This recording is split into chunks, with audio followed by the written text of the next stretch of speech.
Ada satu lelaki ni, dia dah kahwin dan dia ada anak, tapi dia rasa bersalah gila dengan mak bapak dia sebab dia tak boleh nak bagi lebih untuk dorang. Dia kerja biasa je, gaji pun cukup-cukup makan je.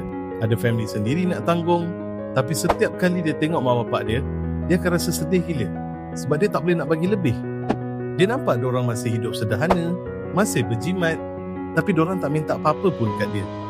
Dia rasa bersalah, tapi dia tak mampu.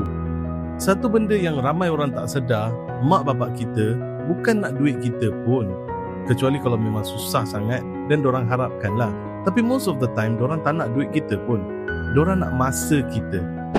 Kadang parents kita ni, dorang nak anak-anak yang datang cari dorang, spend masa dengan dorang, berbual, bersembang, ajak dorang keluar pergi makan, buat sesuatu.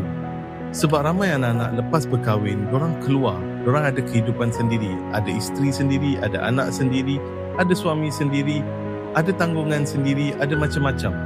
Sampaikan dorang lupa mak bapak masih hidup, masih perlukan dorang, masih rindu dorang, masih nak tengok dorang. Habiskanlah masa korang dengan parents korang sebelum masa dorang habis.